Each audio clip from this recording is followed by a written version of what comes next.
amados hermanos, esta iglesia, esta ciudad de Filadelfia era la ciudad más joven de las 7 iglesias de Asia, hermanos, y fue fundada por colonizadores de Pérgamo. Ya habíamos hablado anteriormente de la ciudad de Pérgamo. Fue fundada durante el reinado de Atalo II, y eso fue en el año 159 al 138 antes de Cristo. ¿Por qué se llama Filadelfia? Bueno, Atalo II tenía un hermano que él amaba mucho, y a ese hermano él le decía Filadelfos, que precisamente Filadelfia significa el que ama a su hermano. Y cuando él construyó esta ciudad de Filadelfia, le puso ese nombre en honor a su hermano, el nombre de Filadelfia. Entonces, amados hermanos, Filadelfia significa el que ama a su hermano, y fue fundada con un propósito muy especial, porque fue fundada no para ser una ciudad guardiana, sino fue fundada, hermanos, con el propósito de hacer una obra misionera en las ciudades de Lidia y otras ciudades ahí cercanas, para poder transmitir la cultura y también para poder transmitir el lenguaje de los griegos. Y fue tanto su éxito que por el año 19 después de Cristo, los lidios ya habían perdido su idioma original y ahora hablaban griego, y estaban a punto de convertirse, amados hermanos, solamente en griegos. Tenía esa consigna esta ciudad de ser misionera de la cultura y del lenguaje griego. Era una ciudad, amados hermanos, que daba difusión a la cultura y a las letras griegas en una tierra pacífica y por medios pacíficos. Eso es lo que Cristo precisamente dice acerca de la iglesia de Apocalipsis cuando Él habla de que ha abierto una puerta. ¿Por qué? Porque Él se presenta para abrir una puerta muy importante a los cristianos filadelfos. Y la oportunidad, amados hermanos, de llevar el mensaje del Evangelio en ese contexto del que estamos ahorita hablando, amados hermanos, se dio en una tierra, precisamente que era una tierra que estaba fundada, edificada en una llanura llamada Cataquecumene, que significa tierra quemada. Significa tierra quemada porque era un lugar establecido en tierra volcánica. Cuando los volcanes hacían erupción, pues dejaban entonces cenizas, pero con el tiempo esa tierra, vamos hermanos, aunque era una llanura volcánica, se convirtió en una tierra fértil. Todas estas cosas son cosas positivas. ¿Por qué? Porque era una tierra fértil, porque era una ciudad enfocada con una misión de transmitir la cultura y el habla griega, que después, amados hermanos, el habla griega fue un elemento principal, el idioma griego, para la difusión del Evangelio en el mundo de aquel entonces conocido. Y fueron las cosas que facilitó el flujo del mensaje de la palabra de Dios. Pero desafortunadamente esta ciudad de Filadelfia, hermanos, era una ciudad sísmica, es decir, había terremotos. En una ocasión hubo un terremoto tan fuerte, amados hermanos, que en el tiempo de otros césares, amados hermanos, tuvieron la oportunidad de apoyar, de asistir en su necesidad a esta ciudad. Como era una tierra sísmica y siempre estaba propensa a terremotos, había terremotos en ocasiones que no se sentían. Entonces las paredes de las casas estaban agrietadas. Los habitantes de Filadelfia a veces tenían miedo de ir al centro de la ciudad porque tenían temor de que de repente se cayera alguna pared. Cuando había algún temblor fuerte salían corriendo, y aquellos que habían permanecido en la ciudad de Filadelfia se les juzgaba como locos. ¿Cómo es posible que en un lugar que es tierra sísmica, tierra de terremotos, pues pueda haber gente que permanezca ahí, hermanos? De tal manera que los habitantes de ese lugar vivían con pánico, vivían con inseguridad, pero también en medio de ese pánico y en medio de esa inseguridad, ellos mantenían la promesa que un día no tendrían que salir corriendo de sus casas, no tendrían que salir corriendo por la inseguridad, por el pánico, por los terremotos que constantemente había en ese lugar. Esta ciudad de Filadelfia, amados hermanos, en algunas ocasiones cambió su nombre. En el tiempo de Tiberio, precisamente cuando vino un terremoto, Tiberio ayudó a esta ciudad, se portó con esta ciudad de manera muy generosa, y entonces los de Filadelfia se cambiaron el nombre como ciudad y le pusieron a esta ciudad Neocesarea. Después vino el tiempo de Vespasiano y también hicieron lo mismo, llamándose Flavia. Entonces, estos habitantes de Filadelfia sabían lo que era recibir un nombre nuevo, aunque no duró por mucho tiempo estos nombres, hermanos, sino que posteriormente ellos volvieron a su nombre, el nombre de Filadelfia. El Señor, en medio de esa ciudad, había una iglesia a las que el Señor se les presenta de una manera muy especial. Fíjese cómo se le presenta el Señor a la iglesia de Filadelfia. Primero, escribe al ángel de la iglesia en Filadelfia, esto dice el Santo.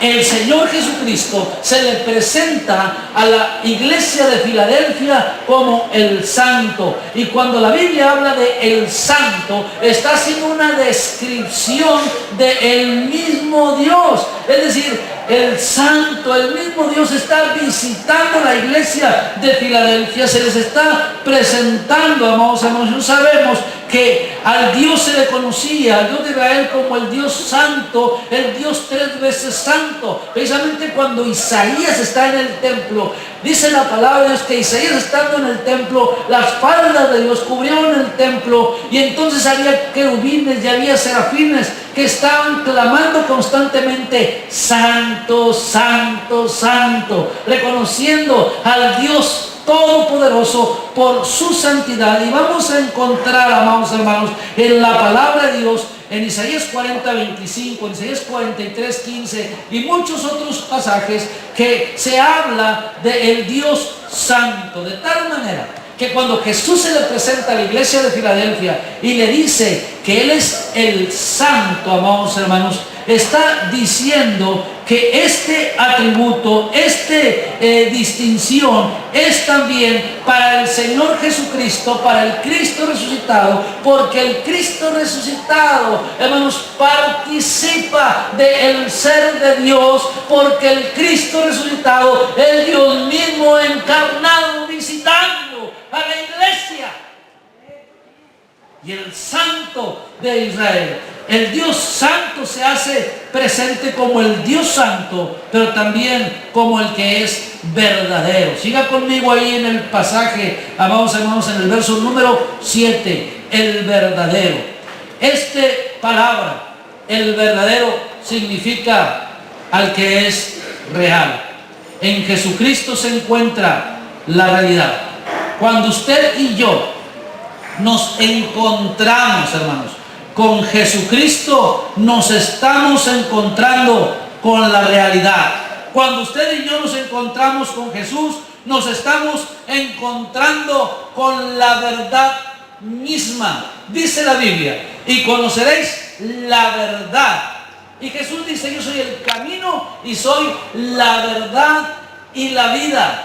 Esa verdad, amados hermanos, se encuentra en Jesucristo mismo, y es una verdad que cuando usted la encuentra, usted experimenta la verdadera libertad, porque la palabra de Dios dice: y conoceréis la verdad, y la verdad os hará libres. Y esa verdad se presenta a la iglesia de Filadelfia, y se presenta a la iglesia del buen pastor periférico, y le dice: y si el Hijo os libertare, porque el Hijo de Dios es la verdad de Dios encarnada, dice la palabra, seréis verdaderamente libres. Así que, amados hermanos, si usted ha estado esclavizado por ataduras, si usted ha estado esclavizado por mentiras, si usted ha estado esclavizado, amados hermanos, por engaños, por dudas, por filosofías, etcétera, lo que usted le quiera poner, no busque más. Usted viene a Jesucristo, en Jesucristo usted encuentra la realidad, usted encuentra la verdad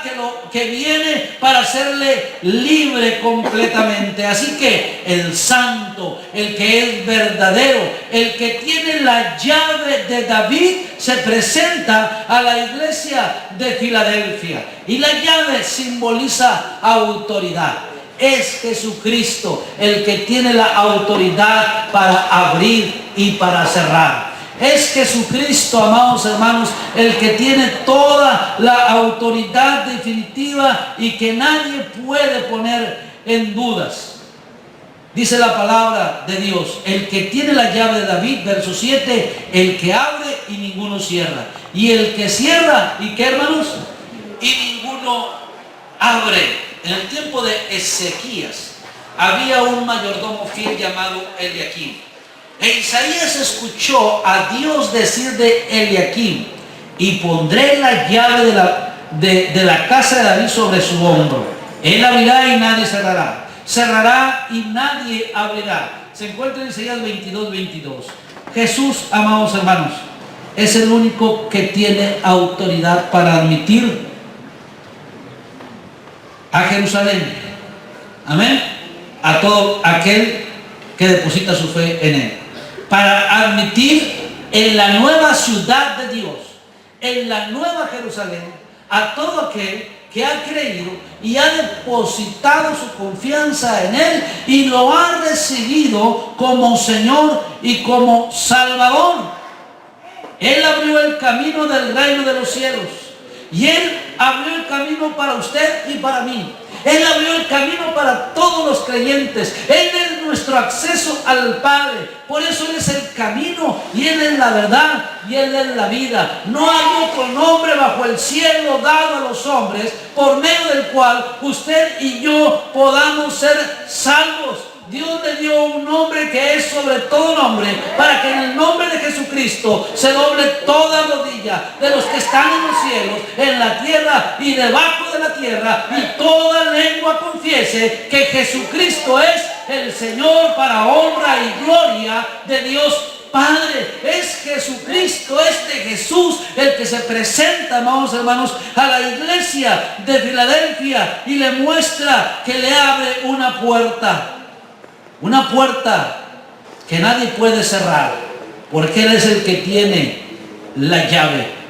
La ciudad de Filadelfia fue creada con el propósito de misionar, para llevar la cultura y la lengua griega. Pero el Señor le está diciendo a la iglesia que Él tiene un propósito especial y que Él tiene la llave y que le abre la puerta a la iglesia para que la iglesia también misione, para que la iglesia también vaya y establezca el reino de los cielos, para que la iglesia también vaya y predique el evangelio del Señor Jesucristo. Y así como en aquel tiempo la ciudad de Lidia, amados hermanos, se llenó de la cultura y de la lengua griega, el Señor quiere usar a la iglesia para que las naciones, para que las comunidades, para que los pueblos, para que las colonias, para que los hogares se llenen del conocimiento de la gloria del Señor. Y el Señor está poniendo, amados hermanos, está visitando a la iglesia, pero también está poniendo su mirada en cada uno de nosotros, porque Él nos llama a ser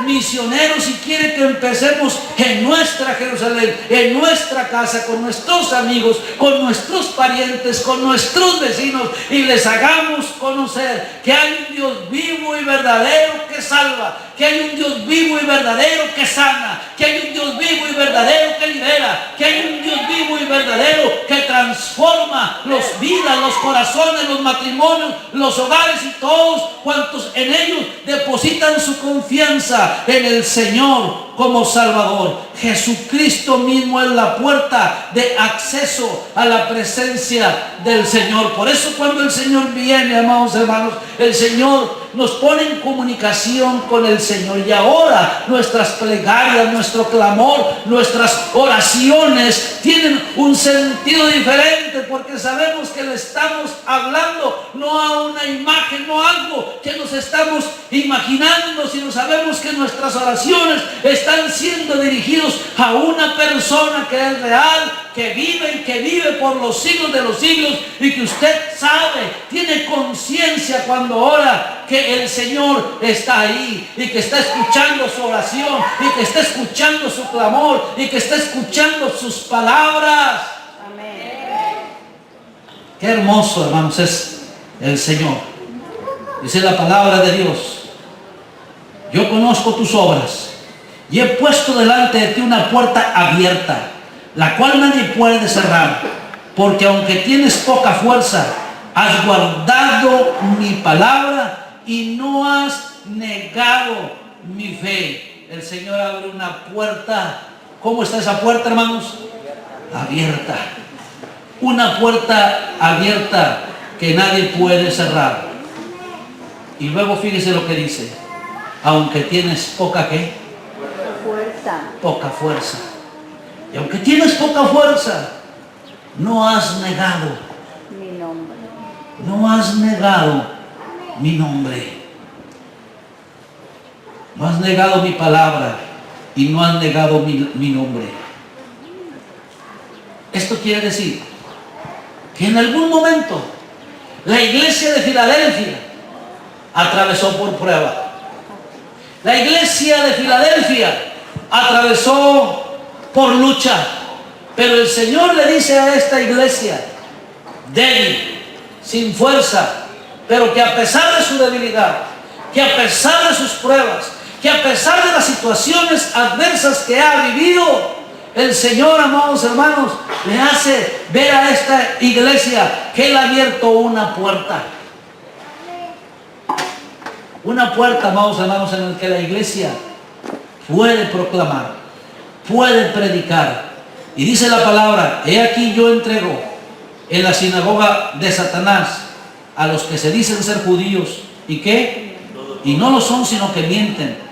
He aquí yo haré que vengan y se postren a tus pies y reconozcan que yo te he amado. El Señor le está diciendo, amados hermanos, a esta iglesia, que esta iglesia va a ser guardada. Y aunque había judíos que se habían burlado o calumniado a la iglesia de Filadelfia, judíos que contaban con la promesa de Dios, amados hermanos, le hace ver el Señor que esos judíos que son como sinagoga de Satanás y que mienten, un día se van a postrar ante esta iglesia de Filadelfia. Aquellos que no creyeron en esa iglesia de Filadelfia un día doblarán sus rodillas. Es la promesa del Señor. Y que esta iglesia, a pesar de su poca fuerza, a pesar de sus pruebas, amados hermanos, se ha mantenido fiel y va a reconocer que Dios tiene poder. Amén. Que Dios tiene poder para guardarla. Porque dice la palabra: por cuanto has guardado la palabra de mi paciencia. Esta palabra de mi paciencia quiere decir por cuanto has guardado la palabra de mi resistencia. Es decir, así como yo resistí cuando anduve caminando aquí en la tierra, tú has resistido las pruebas, has resistido las luchas, has guardado la palabra de mi resistencia, te has comportado como yo. A pesar de las cosas difíciles, a pesar de las cosas adversas, para los que han desplegado la misma clase de resistencia que el Señor promete que Él va a guardar a su iglesia.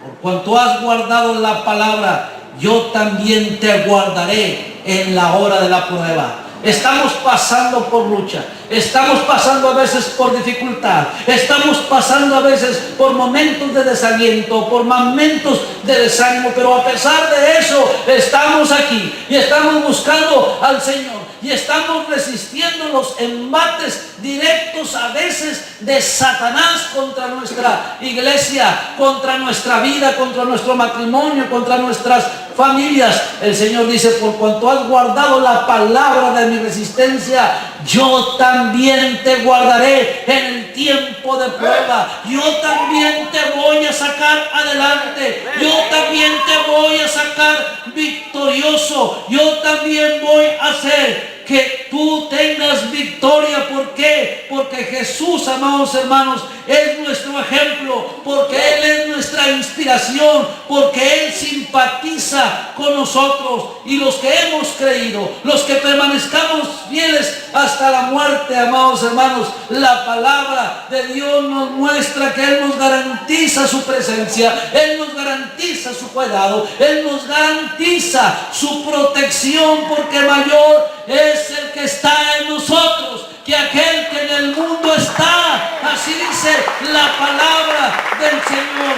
Y ese Dios tiene una hermosa promesa. Dice la palabra de Dios, sea aquí verso número 11, yo vengo pronto. El Señor promete que un día, le está diciendo a esta iglesia de Filadelfia, Él va a venir. Y ciertamente, aunque el Señor no vino en ese tiempo, amados hermanos, porque la Biblia dice que el Señor no retarda su promesa como algunos la tienen por tardanza, sino que quiere que todos procedan al arrepentimiento. Un día venga el Señor, o no, nos vamos a encontrar cara a cara con la eternidad. Nos vamos a encontrar cara a cara con Él. El Señor dice, retén lo que tienes para que ninguno tome tu corona. El Señor viene pronto, y el Señor viene pronto es una advertencia para aquellos que están caminando en la fe, pero que en algún momento se descuidan. El Señor nos está diciendo, no te descuides, porque hay una advertencia. Yo voy a venir, o yo te voy a llamar también. Un día nos encontraremos con la eternidad, y el Señor nos dice, no te descuides, retén lo que tienes para que ninguno tome tu corona. No quiere decir que el Señor nos haya dado una corona y luego no la quite. El Señor tiene una corona, amados hermanos, y el Señor ve nuestra fidelidad a Él. Y si nosotros no somos fieles, esa corona que Él nos puede dar, que no nos ha quitado, sino que Él la tiene, se la puede dar a otro. Otro la puede obtener, otro se la puede llevar. Viene pronto. Es un consuelo también para los oprimidos. El Señor dice, retén lo que tienes. Esaú tenía la primogenitura y la bendición del primogénito por ser hermano mayor, pero no retuvo lo que tenía. Y Dios se la dio a Jacob. Saúl tenía una corona, tenía un reinado, pero no retuvo lo que Dios le había dado, el reino de Israel. Y el Señor se lo quitó. ¿Y a quién se lo dio, hermanos? Se lo dio a David. Judas, uno de los 12, amados hermanos, era parte de los discípulos del Señor Jesucristo. El Señor le había dado un puesto privilegiado, pero no retuvo lo que tenía. Y el Señor se lo dio a Matías. El pueblo de Israel tenía las promesas, heredero de las promesas de Dios, pero no retuvo, no cumplió con el propósito de Dios, y el Señor se lo dio a la iglesia gentil. Dios tiene una tarea para cada persona. Dios tiene una tarea para usted aquí, amado hermano, en Buen Pastor Periférico. Pero si no la atendemos, Dios puede tomar a otro, porque la obra es de Dios. Amén, hermanos. Dios puede dársela a otra. Usted puede decir, pero ¿qué va a hacer el Buen Pastor Periférico sin mí? Sin el trabajo que yo hago. ¿Qué va a hacer el Buen Pastor Periférico si un domingo Ricardo Martínez no se para a predicar? No te preocupes. Si Dios te ha dado esa bendición, retén lo que tienes para que no se la dé a otro.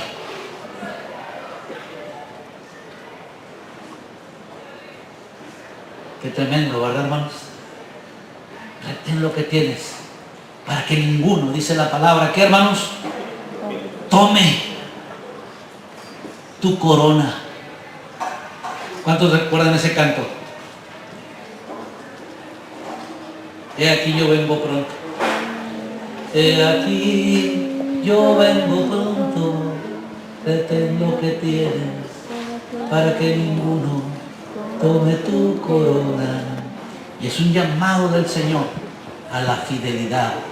¿Sabe por qué es un llamado del Señor a la fidelidad? Mire, hermano, si usted, Dios le ha dado un ministerio, le ha dado dones, le ha dado talentos, le trajo con un propósito, le dio una visión. Esto es muy importante, hermanos. ¿Sabe qué es tan valioso para el Señor? La fidelidad. Él es un Dios fiel. Dice un hermoso canto, tu fidelidad es grande, tu fidelidad incomparable es. Y dice la palabra de Dios que aunque nosotros seamos infieles, ¿qué dice? Él permanece fiel. Dios es un Dios fiel. Por lo tanto, Dios espera, amados hermanos, fidelidad de su pueblo. Dios espera fidelidad de su iglesia. Para Dios es muy importante la fidelidad. Retén lo que tienes para que ninguno tome tu corona, hermano, de tal manera que si yo he fracasado en mi servicio a Dios, si yo he fracasado poniendo al servicio de Dios mis habilidades, mis dones, mis talentos, amados hermanos, aún del fracaso el Señor nos puede redimir y nos puede levantar. Porque Él tiene misericordia y nos ama. Te has quedado, vamos, hermano, estancado. Levántate y retén lo que tienes para que ninguno tome tu corona. Y al que venciere, Dios le tiene hermosas promesas. ¿Por qué es importante para Dios la fidelidad? Porque una obra, una iglesia, aún el reino de los cielos no se podría mantener si no existiera fidelidad. Si Dios no fuera fiel, ¿qué sería de nosotros, amados hermanos? Y para que una obra prospere, se necesita fidelidad. Amén. Amén. Fíjese lo que dice el Señor. Al que venciere, fíjese la promesa. Al que venciere, yo lo haré columna del templo de mi Dios. Columna de Dios. ¿Por qué, amados hermanos? Porque un templo, una obra, no se puede mantener sin columnas. Aquí se está construyendo un templo. Y usted ve allá, ¿qué ve allá, hermanos? Unas columnas, ¿sí? Que tienen cimientos y están levantadas esas columnas. Esas columnas van a sostener paredes. ¿Verdad que sí, hermanos? Esas columnas son importantes. Dios dice que al que venciere lo va a hacer columna del templo de Dios. ¿Y cuál es el templo de Dios? El templo de Dios, amados hermanos, somos usted y yo. El templo de Dios somos la iglesia. Usted y yo somos morada de la presencia del Espíritu Santo. Qué importante es, amados hermanos, la infidelidad. Y a veces esa palabra choca cuando estamos en un contexto donde la infidelidad ha visitado lo que llaman el núcleo de la sociedad. Ha visitado a las familias, ha visitado a los matrimonios, pero no solamente en nuestro contexto, por fuera, a veces en la misma iglesia, y no me refiero solamente a los miembros, sino aún desde las autoridades, desde los pastores, amados hermanos, cuántas iglesias han sido destruidas por falta de fidelidad. Al que venciere, dice el Señor, lo haré columna, porque una iglesia necesita pilares. Una iglesia necesita columnas. Le pregunto, ¿a qué lo llamó a usted el Señor? Mire, mi suegra, en contraposición con la filosofía de este mundo, me quiere mucho. No lo quiere decir abiertamente, pero soy su consentido. Nada más yo lo sé. No sé si es mi autoestima o sea realidad, pero yo también la quiero mucho, mi suegra. Han pasado los años y ella está en su iglesia. Han pasado muchos y ella está en su iglesia. 40. ¿Cuántos años? 40. Pues nada más 40 años. Sirviendo, sosteniendo con sus diezmos, con sus oraciones, congregándose. Y se sabe la historia de la iglesia desde que inició hasta este tiempo. Esa iglesia a través de estos 40 años ha sostenido, porque Dios en esa iglesia puso pilares. Qué tremendo, ¿verdad, hermanos? Puso columnas. Dios no solamente ve estas columnas, Él ve otras columnas que Él quiere levantar. Y dice la Biblia que el que venciere, Él lo levantará, lo pondrá como columna en el templo. Amén, hermanos. En el templo de mi Dios, y nunca más saldrá de ahí. ¿Sabe lo que le pasaba a la ciudad de Filadelfia, verdad, hermanos?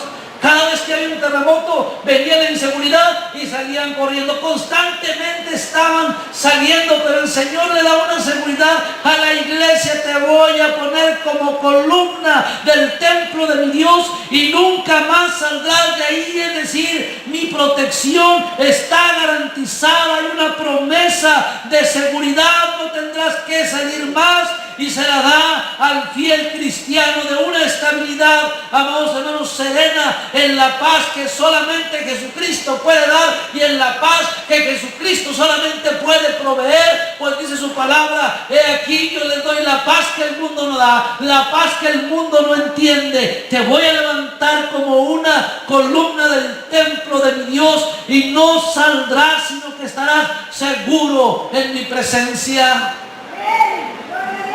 Qué hermosas promesas, amados hermanos, cuando usted lee y escudriña la palabra de Dios. Esa seguridad, ese levantar, ese no saldrás de ahí, implica que Dios nos va a dar una firmeza de carácter. Pero sabe otra promesa: no solamente el Señor nos va a levantar, dice ahí que va a escribir. ¿Qué va a escribir? Dice que va a escribir. Fíjese bien, hermanos, estoy en el número 12. Y escribiré sobre él el nombre de quién, hermanos. El nombre de mi Dios. En la ciudad de Filadelfia, cuando un sacerdote moría, ¿sabe qué hacían, hermanos? Cuando ese sacerdote había permanecido fiel en su servicio a Dios, cuando ese sacerdote moría, levantaban una columna. Y en la columna ponían el nombre de su padre. Qué hermoso privilegio nos está dando el Señor, y nos dice que si nosotros somos fieles, no solamente, amados hermanos, nos va a levantar, sino que va a escribir el nombre de nuestro papá. Amén. El nombre de nuestro Dios. Y no solamente el nombre de nuestro Dios, sino el nombre de la ciudad a la que nosotros pertenecemos. Y usted y yo sabemos que no pertenecemos a Veracruz, que no pertenecemos a Monterrey, que no pertenecemos a Reynosa, que no pertenecemos a la ciudad de donde usted venga, que usted pertenece al reino de los cielos, porque nuestra ciudadanía no está en esta tierra, nuestra ciudadanía está en los cielos.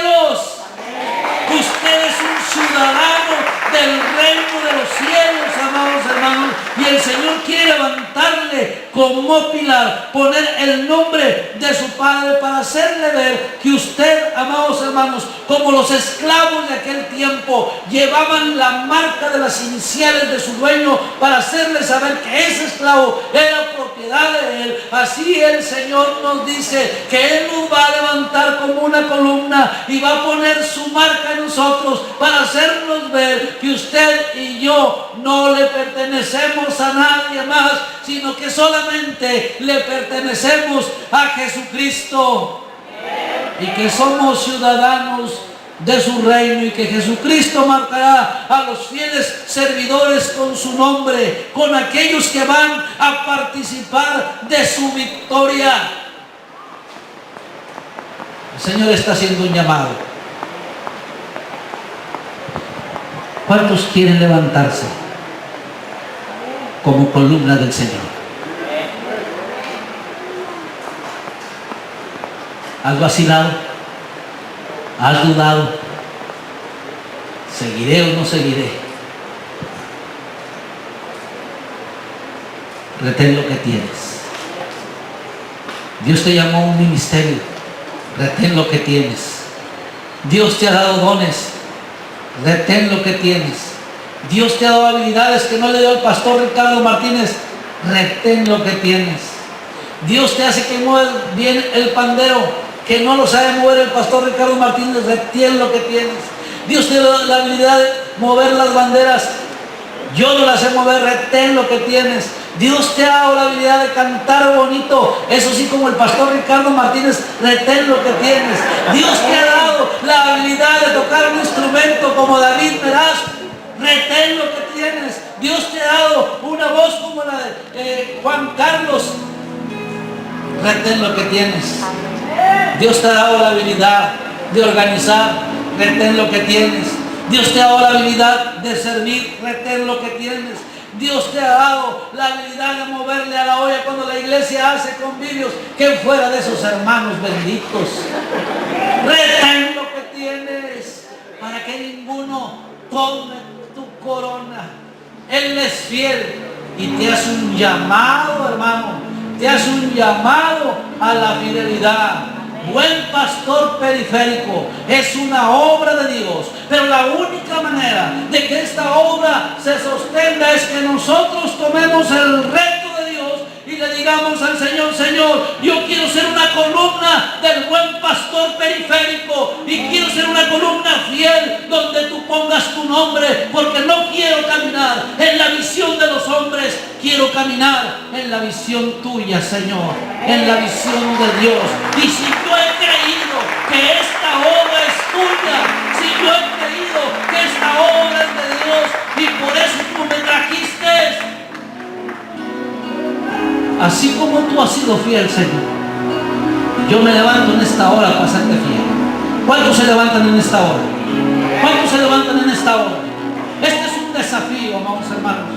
Dios durante el retiro hizo cosas preciosas, hizo cosas gloriosas. Amado hermano, en este retiro yo me sentí como cuando estaba en las campañas evangelísticas, ministrando al lado de los laicos, ministrando al lado de los líderes de la iglesia. Tú te levantas en esta hora y el Señor te está viendo, que quiere hacer de ti grandes cosas. Fíjese bien, amado hermano, no quiere hacer grandes cosas a través del pastor Ricardo Martínez, quiere hacer grandes cosas a través de usted. Amén. ¿Por qué no dice el Señor: yo quiero que tú hagas grandes cosas a través de mi vida, Señor? Yo quiero que tú me uses. Yo me levanto como columna fiel. Y si usted quiere pasar, pues déjese mover por el Espíritu Santo y venga aquí al frente. Y aquí al frente levante sus manos delante del Señor y dígale: Señor, aquí